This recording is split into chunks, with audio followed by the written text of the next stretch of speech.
Welcome. This is the Scarlet and Rage podcast. I am your host, Michael, and this the voice of reason, and this is my co-host, Jay, the voice of rage. Did not get to come to you last week.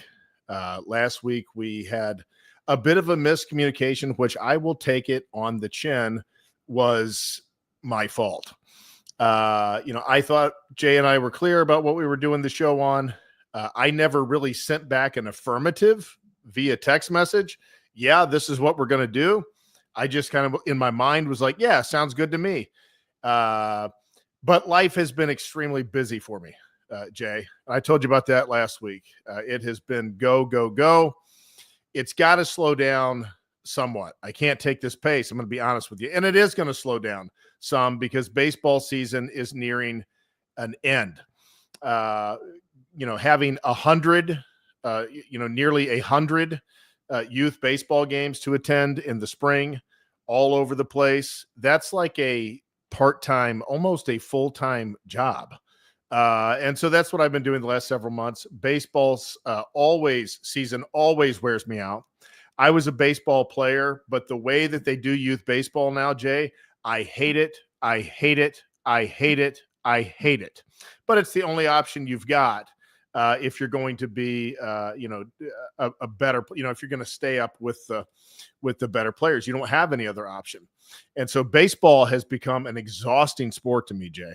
I am so looking forward to football season where the boys have some practices during the week, one game on the weekend at one place at one time, and that's it. Because I have been all over Cincinnati, all over really even surrounding states, with youth baseball. And so I'm about at my end of it. That's what I did. That's what I've been doing every weekend almost for the last couple of weekends. And so since the last time we talked and since the last time I have seen you, I have been to a lot of baseball practices, a lot of baseball games, and now I am taking my son to a new school 30 minutes away, and he is starting football practice for his team. He's an 8th grader, and he's working out with the high school, Jay. He's working out with the high school. Incidentally, they have a player that just committed to Michigan State, so very solid commit there. But I'm running all over the place. Man, how was your Father's Day? Can you speak to that at all? I was running all over the place. Yeah. Sports stuff going on. When you got two of them playing, one could be west side of Cincinnati. The other could be the east side of Cincinnati. And in the same city, you're 45 minutes away. Some places on the far west, which are almost outskirts, not even maybe suburbs that they play, it's almost an hour from where I am over there and back. And so just a lot of running around. As many of you know, I am, had gone through a divorce sometime back. And so, when you're the only one doing the running sometimes, man, it gets intense. Man, a lot going on over there, Michael. Man, dude, one thing I did that was kind of cool a couple weeks ago before Father's Day was I showed my son the first Teenage Mutant Ninja Turtles movie from 1990. If you ever saw that. Yeah, of course I saw that. I was a big fan. Okay, I can still recite like damn near every line in the movie. But with that being said, what I also did was the turtles in the movie ate Domino's pizza, so I ordered us Domino's pizza. Nice. And now my son wants to be the Shredder for Halloween. That movie made the Domino's pizza look so good. Yes, I was thinking the same thing. That movie made it look like the most amazing thing. Hey, before we get too far away, I want to remind you, we will try and get to the chat. If you super chat, obviously we will get to you 100%. But I just wanted to address this, Jay, before we got away from that subject. Kids specialize way too much now, too early. It's ridiculous. I totally agree. It's gotten absurd. It's gotten to be extremely taxing on the athlete and on the parent. And but that's the world we're in. Kind of like NIL. Like once the cat's out of the bag, like it ain't going back in. This is the way it is. Yeah. Yep. Caroline, what baseball game are you at? She's at her son's baseball game. I thought she was at the Reds game, man. I was hoping she was going to say like she was at the Reds game because they're playing the Yankees right now. I saw. No, I was supposed to go to that this week with a friend, and Monday's game. No, I was supposed to go Wednesday, and he had to cancel because they had something come up that they can't miss. And dude, I gotta be honest, dude, I have like a massive headache, man. I think martial arts today kind of did it to me a little bit. But dude, I will say this before we jump in. Why didn't you take some Advil before? I did. I literally did 10 minutes ago. Well, hopefully it'll kick in. Yeah. But the other day, I was rolling with this guy. He's like one of the best people at this other gym. He's a purple belt too. But he's smaller than me, but he was like a really well-accomplished wrestler, I guess, like back in the day. Well, that makes a big difference. Yeah. So, but I took him down and he didn't take me down but I feel like I took him down when he was like kind of not prepared for it type thing. Like he was trying to like do something, but I got a single leg on him, took him down. We moved around a lot for a while. And then, I don't know, but like my feel good moment wasn't even the match. It was afterwards. I heard him talking to my coach, like my ears, my spider sense, like kicked in, and I could hear him talking. He was like, "Man, that guy, he's tough to deal with, man. He's really good." My coach is like, "Yeah, man, he can be tough. Like, you got to be careful with him." Well, that's something good. like that. I was like, dude, it's when they're like, you're not really supposed to hear it, like type thing. Like that actually means more than them saying in front of you type thing. You know what I'm saying? Yeah. Like, I'm like, that meant a lot. I was like, I don't know. I was literally talking to somebody else, but somehow I phased them out and was able to pick up on key words. And I was able to like code what they were saying. I was like, oh yeah, okay. I'm feeling myself now. Did you walk out of the gym kind of like this? Yeah, absolutely. Yeah. But it's so weird with that, man, because some days you walk out like that. And some days you're like, God damn, dude. Like I told you this, I was venting a couple months ago to you about like, God dang, man, that one guy's giving me all these problems and making me reevaluate my life.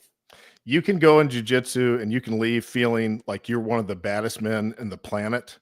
And you can go to jiu-jitsu and feel like you are a pathetic toddler that cannot execute anything, that you're just helpless. And so that's jiu-jitsu.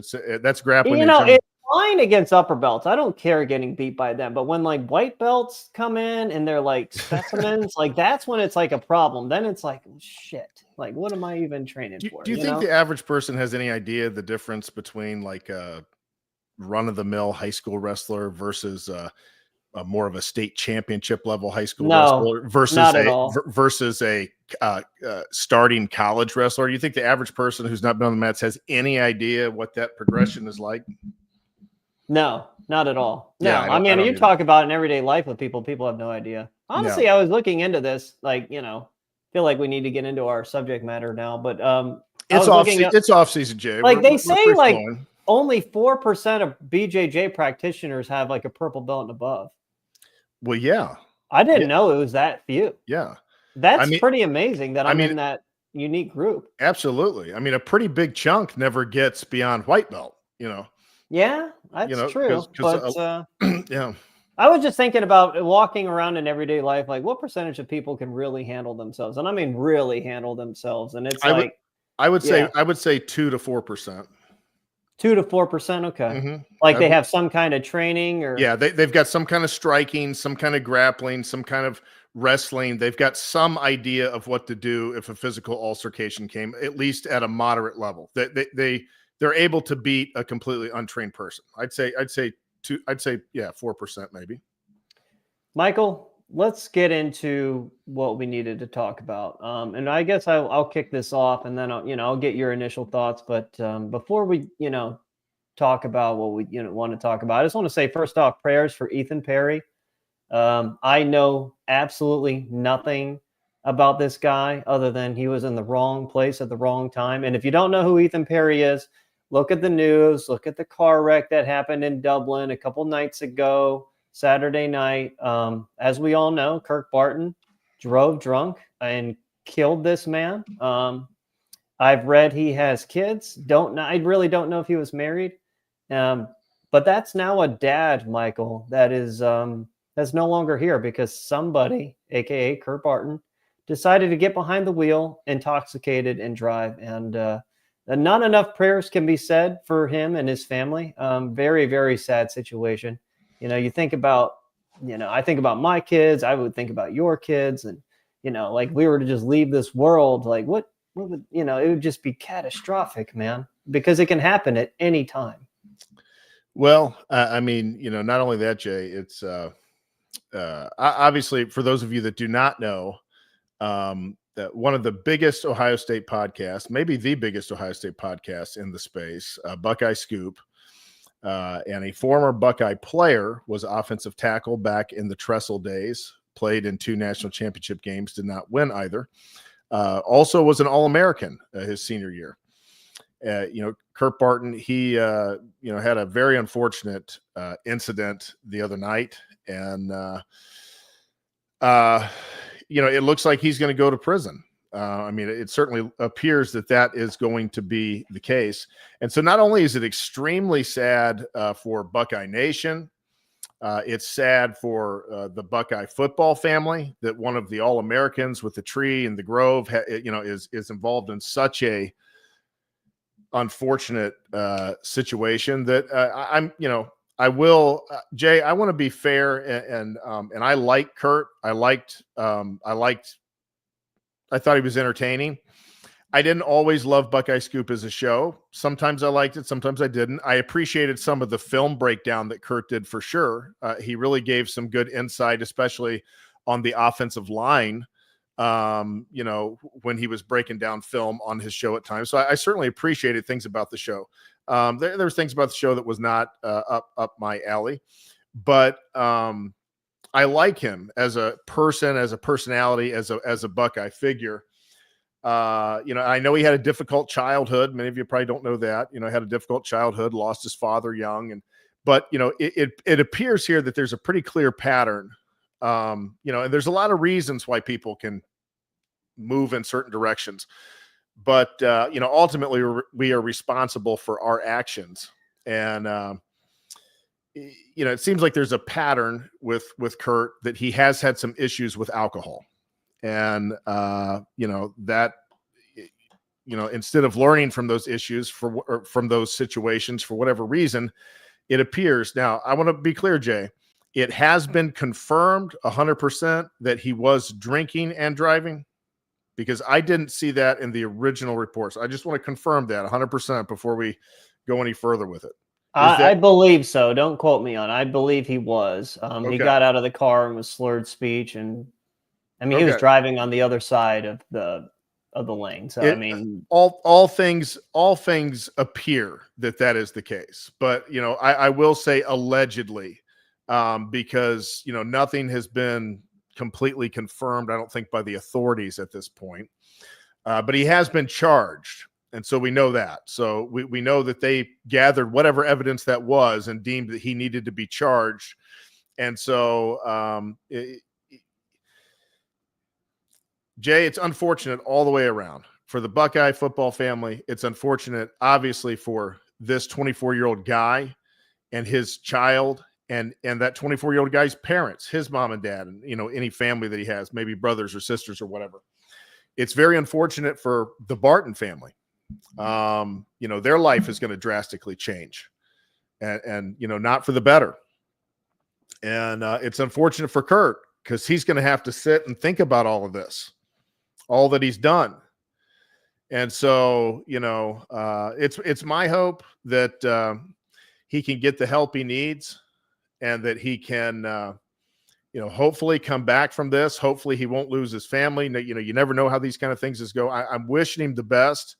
And while he's definitely responsible for this, and he's responsible for a lot of pain, unfortunately, he's also, going to be going through a lot of pain. And so I do, my thoughts and prayers are with him also, even though he screwed up royally, that, he doesn't go to a very bad and a dark place, because he's got a rough road ahead of him, Jay. And so those are kind of my thoughts on it. Yeah, much nicer than me, Michael. And you're right. It is allegedly. We don't know if he was drunk or not. I mean, we can kind of put some pieces together, but let's just say, for the fact of the matter, let's just say he was drunk, Michael. Man, just what a piece of shit, man. what a piece of shit move by Kirk Barton. I don't know him personally, so I don't really care to speak whatever I want to say. Call an Uber or Lyft, man.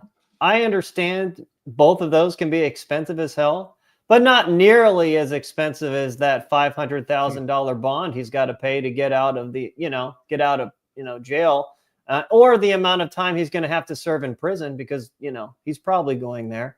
Apparently, Ethan Perry's mom wasn't very happy with that bond amount. Apparently, in a county like Delaware County, it would have been a lot higher.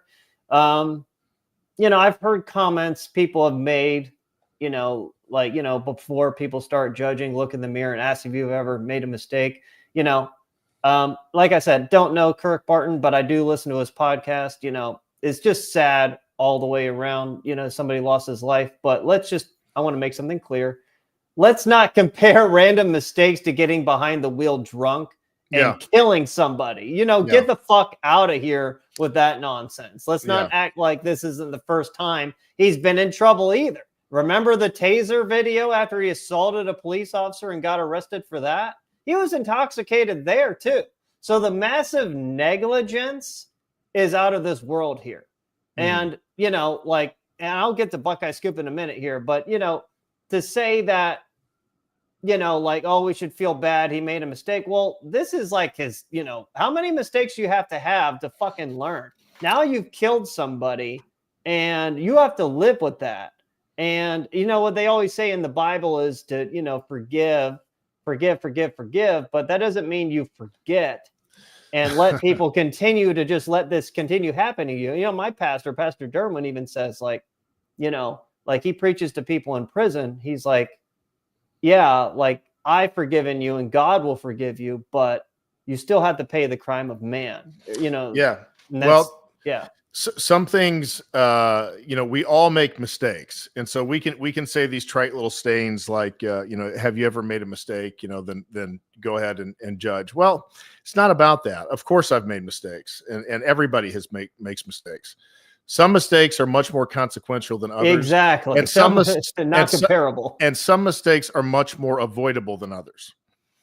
And we have a choice. We have a choice that we have to make as adults. If you're going to choose to drink alcohol, we have a choice to have a firm line in the sand that we're never going to, get in the car when we've had whatever our limit is. Every person has to know that for themselves. But if it's 3, if it's 2, if it, whatever it is, or whatever would put you over the legal limit, you don't want that either.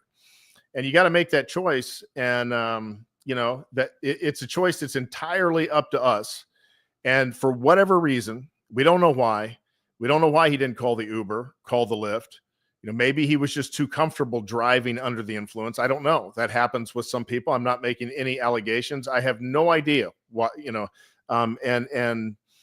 again, it's alleged that was the case. But with the other evidence, it's not difficult to see, well, okay, that probably was the case. There's been some drinking issues in the past, operating a vehicle. And there have been some reports as to, what was on the scene there, in this incident. And so if indeed that is what he did, then it's an absolutely horrible decision and it had horrible consequences. That being said, I still hope the best for him because, one life is gone because of this. And, what only makes it worse is if, he self-destructs, because he still has children. He has, things to live for and try and fight through this for and get healthy for. And, but he's going to have a whole lot of remorse for this for sure. And it should be a lesson to all of us. Yeah, no, he's going to have a long time to think about it too. It's interesting. I guess the speed is going to matter when it comes to like the actual charges, like formal charges. But, I find it interesting. Buckeye Scoop, and I think Nevada Buck, posted on Twitter the other night or X, he actually tried to defend Kirk by saying the speed limit was wrong. The guy just drove allegedly intoxicated and killed somebody. Don't try and defend his actions. It just makes you look bad already. And whatever podcast you had before, that's done and gone. And we'll speak to their show here in a moment. But I do find it interesting that people right now are shitting on Buckeye Scoop, though, Michael. It's the cool thing to do. But we've called out their bullshit from the beginning. Like, remember, okay, Jay, give me an example. Who's doing that? who's doing what? Who's like, kind of, dumping on Buckeye Scoop at this point? Like online or where? Where is No, this I was literally just listening to a show and people and somebody was ripping on Ken Stickney and how he's a dumbass and he's a fake insider. I'm like, I've said that for a long time, but now people are trying to, think it's like the cool thing to do. And I'm like, I've said that for a long time. I mean, like, remember it was Nevada Buck who was the one who said that, and I remember this clear as day. He was the one that said that Julian Sand lit up modern day, the modern day. And when I say the modern day, everyone knows who I'm talking about. Anyone that follows football knows who the modern day is, when in fact, it was actually modern day Catholic. It was modern day Catholic that Julian Sand lit up that day. Just a stupid fucking remark. And it goes to show you're not actually paying attention. You're just throwing bullshit at the wall and hoping it sticks. Like, what a stupid dumbass. Yet people still decide to worship at Nevada Buck's altar like he's some kind of weird god. It's so fucking stupid. Well, he's a very positive, upbeat voice. He never shows his face. Speak to that. He never shows his face for whatever reason, but he's a very positive, upbeat voice. But I've given my true thoughts about Barton, and I've said I like him, and he was a great Buckeye, and he's a real advocate for Buckeye football. May not love every aspect of his show, but I like him. As far as Nevada Buck, I think he's a pretty sharp guy. I think he probably has some connections, but I just kind of my BS meter just kind of goes off with him. I think sometimes he just feeds the audience things that they want to hear. And I think that he, may not knows that may or may not be the case. That's my opinion. You can disagree with me if you like.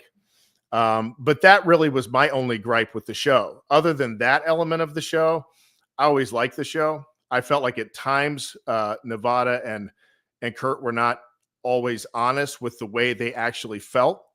Because when you'd read between the lines of the comments they were saying, in some of those years when we were losing to Michigan and the team just wasn't performing, and you would hear them talk and they knew what was going on. They knew there were some problems. They knew these teams probably weren't going to win national championships because of these problems, but they continued to kind of, they would kind of say that on one hand, but then on the other hand, give the hopium or the copium, that, hey, we're going to do it. We're going to get every recruit. We're going to win the national championship. And so that was the only issue I had with Buckeye Scoop. Other than that element of it, I liked the show. Didn't you say they made I forget the way you phrase it, but they basically made the decision to just be full on homers. Like it's a homer podcast because they found it monetarily beneficial to be that way rather than speaking the truth.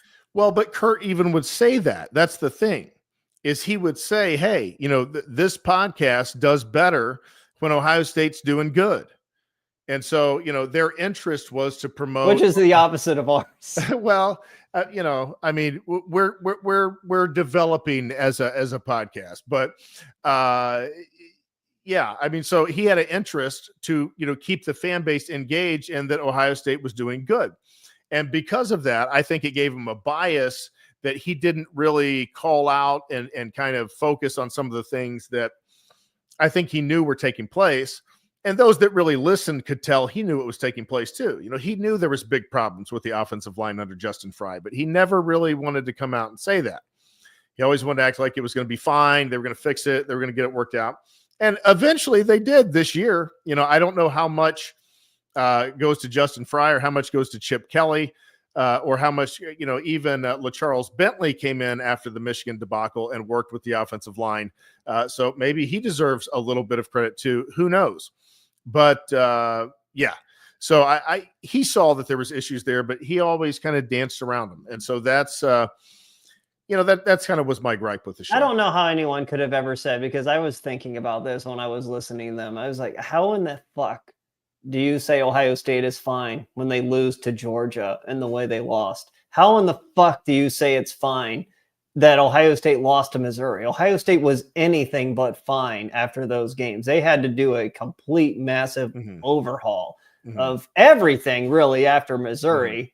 And they still lost 2 games the next year, but we won a national championship. I'll take it. But it was like, if we didn't have a fucking 12-team playoff, we wouldn't have won a national championship. So there's that. And here's the thing. This would be another, if Ryan Day didn't turn on the switch and coach completely different than he'd coached the last 3 or 4 years, we wouldn't have won a national championship. And nobody could have predicted that. Nobody could have predicted that. And I don't care what anyone says. No one could have predicted that. I will say that our show, there were believers in Ryan Day that believed in that possibility much more than I did. He did have those people, but there was no evidence up to this point that could say it was all faith. If you believed Ryan Day was going to do that, there no evidence led us to believe that Ryan Day was going to do that, because it was the same thing over and over and over and over again. Go into a show. Yeah. Well, hopefully that's done. I don't want to be sad, pissed off, rage. No. But speaking of done, that show's done, Michael, in my opinion. For all of Kirk's problems, the guy knows his stuff. He's an intelligent football mind, especially when it comes to the O-line play. They're not going to be able to replace him. Nevada is, like you said, 20% of an insider, if you want to call it that. He kind of, again, if you pay attention to their, if you look at like their titles and stuff, I mean, I haven't been subscribed to them in so long. They get their information from like basically Ohio State paid message board stuff, and then title it, such and such player is going to go to Ohio State, exclamation mark, question mark. Like, they don't actually know. And then they speak on that player. And then a lot of times that player doesn't end up at Ohio State. They're like, oh yeah, we'll be fine, and he wasn't that good. And then shit on X player when he's not. Well, I'll say this, Jay. I don't think Nevada was much of an insider at all in recruiting. I mean, he was like hit or miss. I think there's, a lot of people could have been as accurate with, his thoughts on recruiting. I think he does have some inside information from some source into the program, because he has gotten some things right, that he's called. Yeah, he got a couple of the COVID people right back in the day that were out. Yeah. Well, that was 5 years ago, man. That was before they got their credentials pulled. Well, there's a few other things that it seems that he was ahead of the curve on. I can't think of it off the top of my head, but it's even been in the last couple of years. So I do think he might have some source, but I don't think he's highly connected. And on the recruiting, you're right. You're not really getting any real information typically from Nevada on whether they're going to come to Ohio State or whether they're not. He seems to generally think they're going to come, from what I have picked up on the show. They're homers. They're just big time fucking homers, man. They are big time fucking homers, and won't be sad to see them gone. Obviously, like, we don't really compete with them, but we'll take some of those subscribers. No doubt about it. Come listen to us. Jay, I am a little bit sad to see him go. And you know why? Because when Ohio State played lousy and lost, I was opposite. I would go and watch the Buckeye Scoop all 22 then, because I wanted to see Barton break down the film, because he was honest in his film breakdown. For anybody that sat and watched his film breakdown, he was honest. He didn't really do that in the other parts of the show. Didn't you have to pay for that? No, sometimes he would release them and you could watch the whole thing. I don't really know what the deal was, but I know that some of them were on YouTube. And so I'm going to miss those. I'll have to find another all 22. I know Zach Smith does them, but I think he charges for them, right? Yeah, I know he does, but I don't listen to his show anymore either. Not really. In my opinion, they're done. So with that being said, rest in peace to Buckeye Scoop. You're not going to be missed, not by me, but by you, Michael. You will. You will. I will some. Yeah. Sad for the individual who passed away. I'll leave it at that. Kirk Barton, fucking idiot. Not much else to be said there, but there is a lot to say about one subject, Michael. The 2024-2025 calendar sports year is now over, by the way. Yesterday was the final day of the 2024-2025 calendar sports year. Ohio State won a national championship in football. Yay, great, happy. But the SEC, Michael, ended the season winning titles in 2 of the 3 major sports. Yesterday, LSU won 5-3 over Coastal Carolina and clinched the 6th consecutive College World Series championship for the SEC.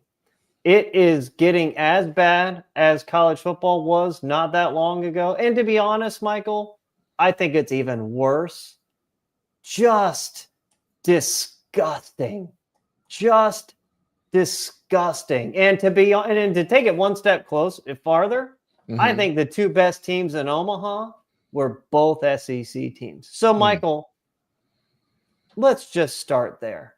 The SEC is taking over college athletics, and not just, the Big Ten has found a way to fight back in football. But now the SEC has figured out a way to control basketball. Do you have a list of the SEC national champions of the 2024-2025 calendar year, like all sports? Do you have a list of that in front of you? I do not, but I can find it. Find it, because I've got the Big Ten list in front of me, and so we'll compare them. We'll compare what the SEC did versus. Well, actually, let's get to that in a moment. But first, let's just start with the baseball side, Michael. 6 consecutive championships by the SEC. How do you want to unpack that, man? Well, you're a baseball fanatic, an expert. Jay, I gave up that fight like years ago, many years ago. You can't quit. We have to keep fighting. No. That's not what I'm saying. The Big Ten has hope now.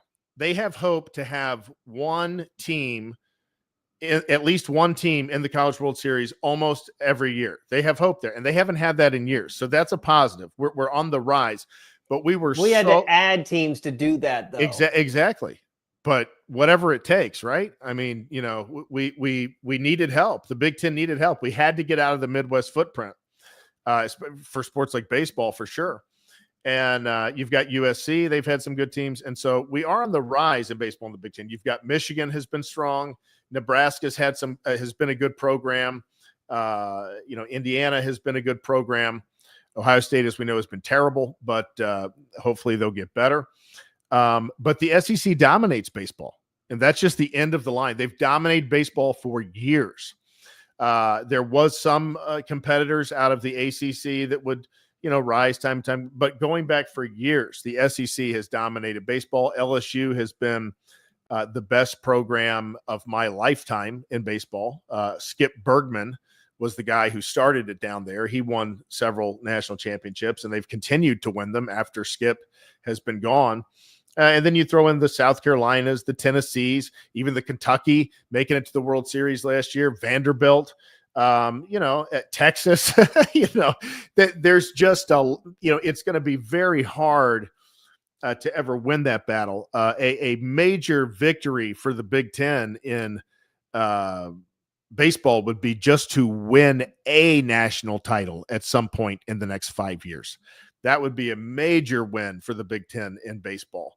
Way bigger. Even it's a way bigger gulf to make up than it was for the Big Ten to come back in football with the SEC, because our top teams were right there with the SEC's top teams. And that's not really been the case in baseball. Their top teams are just quite a bit better than ours, even with UCLA being in the mix, as you see, downed by 2 SEC teams. And, we got a long way to go there. So I'm not surprised that the SEC won it again, because they are absolutely the kings of college baseball. God, I have such a fucking headache when it comes to this subject. I'm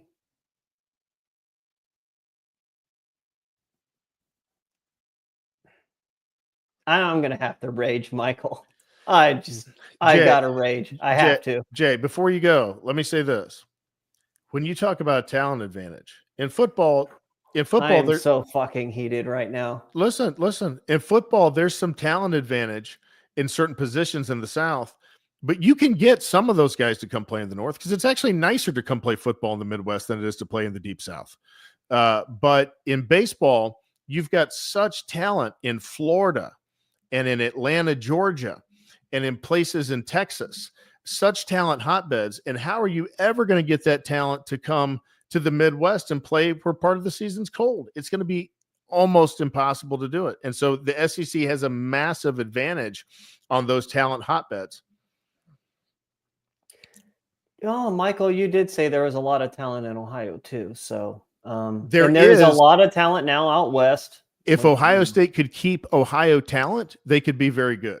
Well, yeah, that they do need to keep Ohio talent, but just a massive failure by UCLA.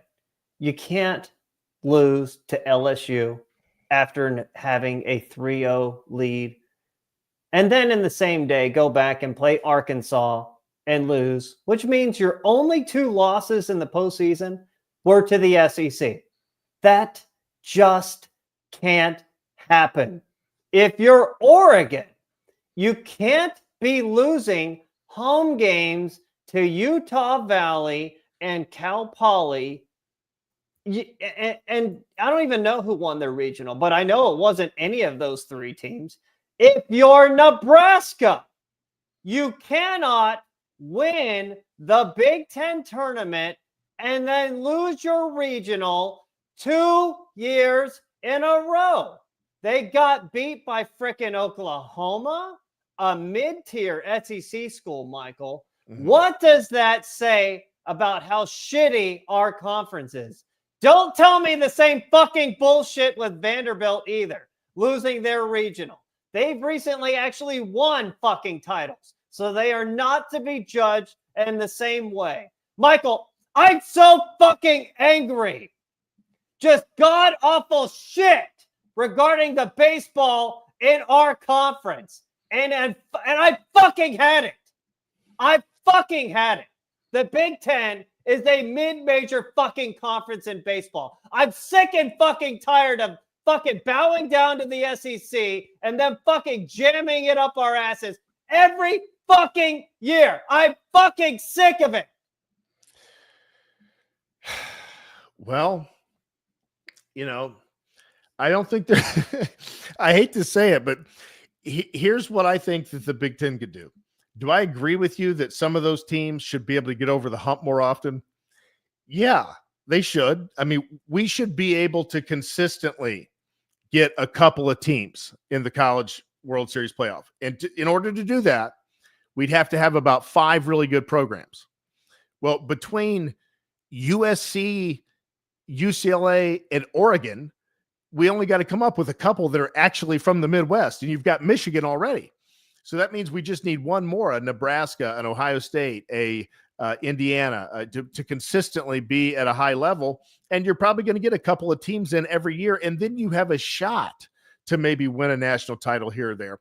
But in my opinion, that's as good as it's going to get. Do I think the Big Ten should push for that? I do, and I'm all for it.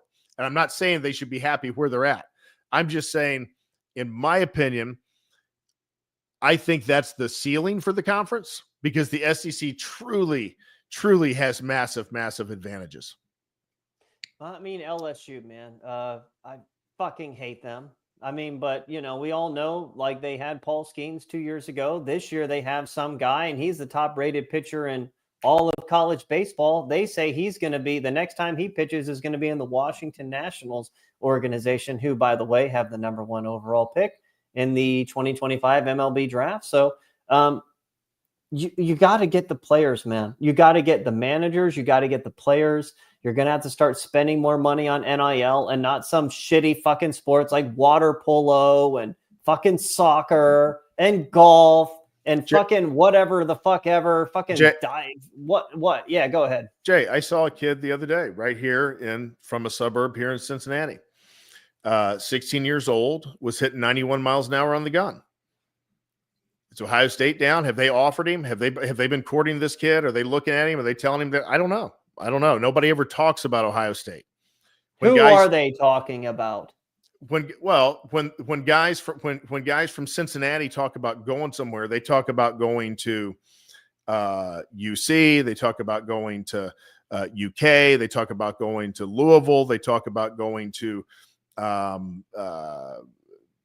even some smaller like Eastern Carolina and Coastal Carolina and some of these other schools in the South, they're not talking about Ohio State, and that's a big problem. The best players in the state aren't talking about going to Ohio State for the most part. They did get a lefty from the Milford area recently that threw about 90, 92. I hadn't heard how he's done since he went there, but that was a good get that they got, because that kid could have gone a lot of places. Okay, kid from I'm just so upset, man. I can't even get my thoughts straight. I'm so upset. I mean, I'm not even talking about Ohio State. I'm talking about the Big Ten. Ohio State is so fucking bad. But the point, yeah, I agree. The point I'm making is Ohio State could be pretty good based on mostly keeping kids in the state. I agree. No, honestly, they should keep all the best kids in state. All of them. All of them. There is no reason with Ohio State and if we actually with the money, dude, again, this is a subject that I actually am going to talk about more about here in a second. But if we actually spent money wisely, there's no reason for these kids to ever leave the state. They could train fucking indoors, play your fucking beginning games on the road in Florida, South Carolina, North Carolina. And then like when you get into, the seasons that are better weather-wise in Ohio, you're fine. Yeah. You're fine. Like the whole weather thing is bullshit, because you see programs like Louisville that has really no different of weather than Columbus and Oregon State. Jay, can I tell you something? I went to high school in Tennessee, and I had, baseball scholarship offers from at least one school that was significantly more successful than Ohio State and located in the deep South. And if Ohio State would have offered me, I wouldn't have thought twice. I would have gone to Ohio State, but I never got an offer from Ohio State. Now, I'm not saying. Is there a scouting program? Are they just thin there? Like, what's the problem? I don't know. I feel like we talked enough about Ohio State individually, but I know you're asking a question. Total titles this school year for men's sports. Let's just keep it to men's sports. I did find this out. So the SEC won in basketball, baseball, track and field with Texas A&M, and then swimming and diving with Texas. The Big Ten had 6. Ohio State had football, and then Michigan had gymnastics, indoor track, outdoor track, water polo, wrestling. There you have it. I mean, thoughts on that? I know my thoughts. Well, what are your thoughts? Well, okay. So I'll give you very briefly. Field hockey, don't care. Football, big time. Obviously, that's the heavyweight. That's the heavyweight of heavyweights. Men's water polo, who cares?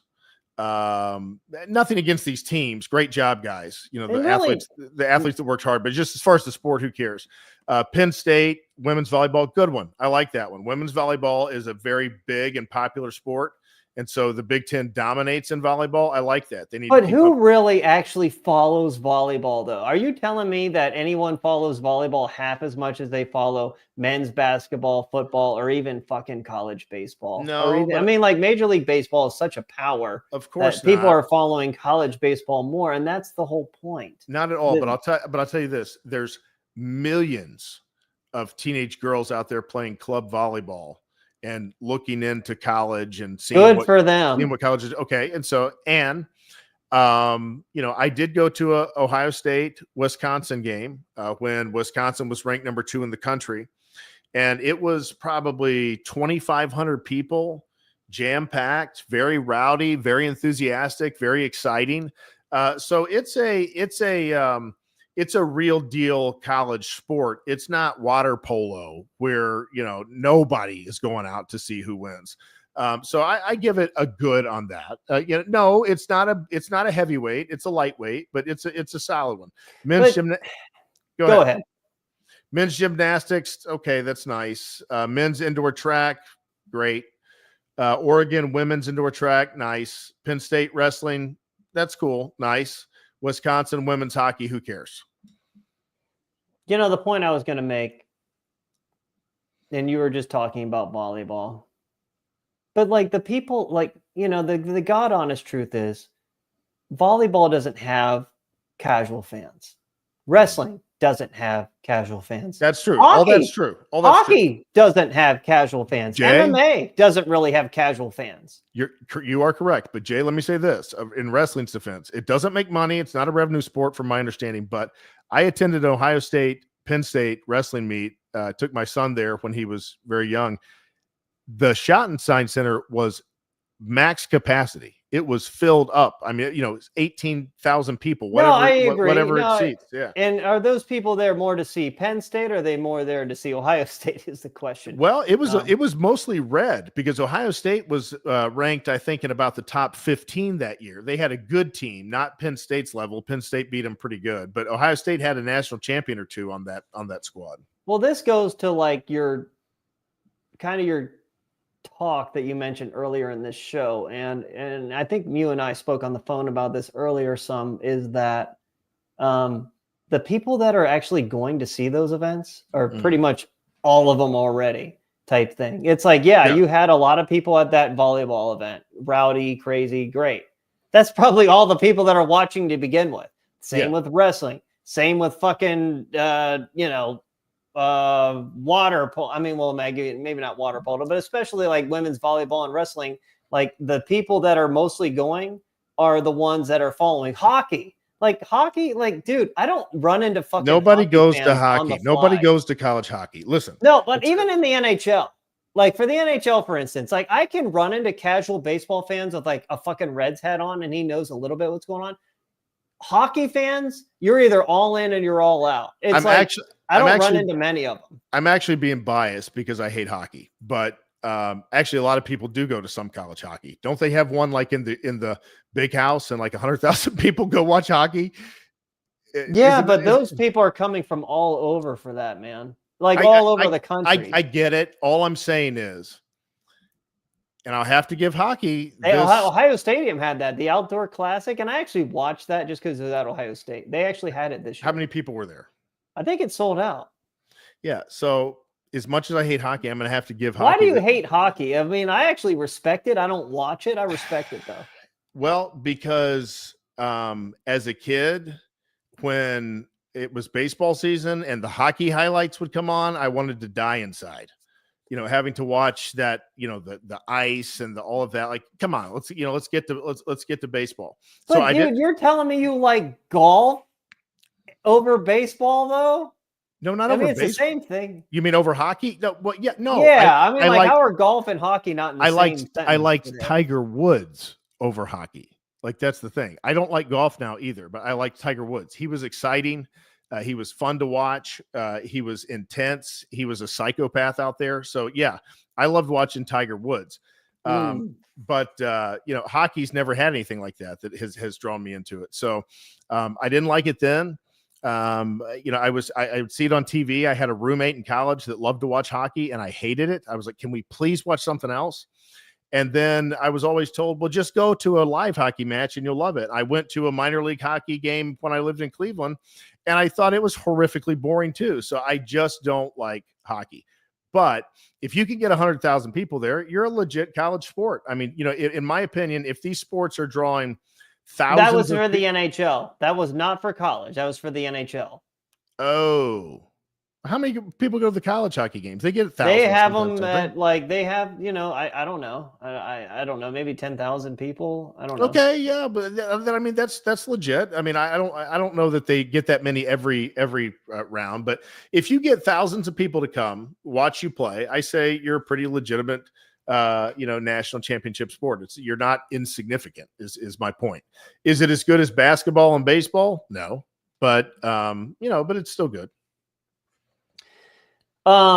I would just put, the recap that we just need to understand that, sports like wrestling and women's volleyball and, I guess college golf or whatever, it's like really niche. It's just like very, very, very small percentage of people like watch that. And the people that do watch it are like super intense about it, but they're like walking around in everyday life. I'm just not going to run into many hockey fans or many wrestling fans. You said this when we were talking on the phone earlier. How many people like walking around actually have an understanding of fucking like wrestling moves? Not that many fucking people, man. Not that many. Right. I mean, like, if you run into 100 people, how many of them really know anything about fucking, like, would they be able to understand the difference between folk style and Greco? Probably not. Right. And No, it's like, yeah. no, absolutely not. I mean, wrestling and grappling in general is not a super popular sport to the masses, even though it can draw some big crowds. I get you on that. Yeah. So again, like, it's just, the three major sports. So, man, yeah, the Big Ten, to recap all of that, the SEC won in two of the three major sports. I just want to make it clear. The Big Ten has a massive problem, Michael. We have the best shot in basketball, but we have not won a basketball national championship since the year 2000. And since the year 2000, Michael, the SEC has won 4 national championships. You have Florida with their back-to-back in 2006 and 2007. Then you have Kentucky in 11 and 12, and then Florida just this past year. That is inexcusable for the Big Ten to not even have. Well, I guess we have one, but that was 99, 2000. So really, like, from 2000, 2001 season on and full 21st century, the Big Ten hasn't won. We have not won a title, man. That is despicable. It is despicable what the baseball is. It is beyond. I mean, I don't know who I am judging more harshly, is baseball or basketball. They're both fucking just a late term abortion. So Well, I just don't know. I think basketball is far easier to win in the Big Ten than baseball. So I think they've really done poorly. Only not having a national champion in 2+ decades. Baseball, I can understand it. I think they need to do better. I think they can do better in the new college landscape. But basketball, there's just no excuse for not having a better representation in the Big Ten across the board. Yeah. I know they've gotten to a bunch of national championships, but it's like that doesn't matter. It makes the Big Ten has made, I believe, like 6 national championships. Let me just think off the top of my head. I know Indiana in 2001, they lost. Illinois in 2004, they obviously every single one lost. So yeah. so Indiana in 2001, Illinois in 2004, Ohio State in 2006, Michigan State in 2007 or 8. No, it was 2008, 2009 season. Michigan State made it. Wisconsin made it. Purdue made it. Yeah, man, just that's 6. Yeah, that is 6. So, why is it? And, somebody was asking me on a message board, earlier, they wanted to know, why is it important to be good at the other 2 major sports? Because they're like, oh, Ohio State's such a football powerhouse. Why bother? Well, because the last time I checked, Michael, the Ohio State athletic department is in serious debt. And one way of getting out of that debt is having a strong baseball and especially basketball program. Not to mention, like I said, nationwide, especially in the Southeast where I reside, Ohio State athletics outside of football is looked at as a complete joke. At the end of the day, the 3 most popular sports in this country, Ohio State is only doing well in one of them. The Big Ten is only doing well in one of them when they have the potential to be great in all 3. Yes, I include baseball in that discussion as being able to be great. And that is just a colossal failure by Ohio State, by the Big Ten. Football cannot be the only sport of consequence doing well because that program is having to basically fund all of the other teams on campus, and it's taking away from themselves. Yep.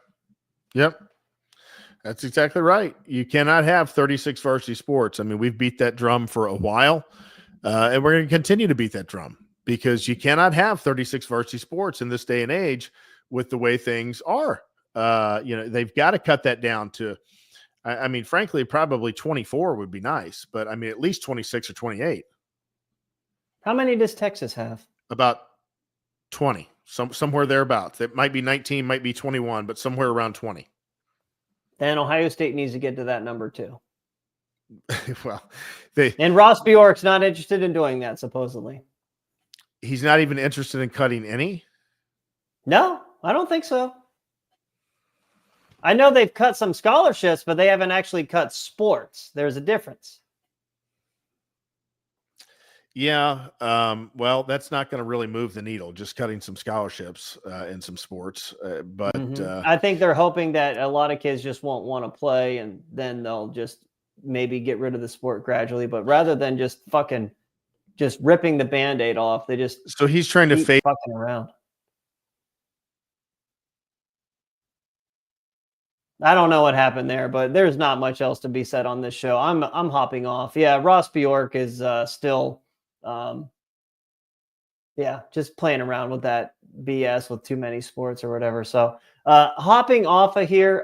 Hope everyone has a good night. Next week, I think we're going to be doing a entertainment type show and talk about movies this summer and speak on that subject. But other than that, thank you so much, everyone. I am out of here.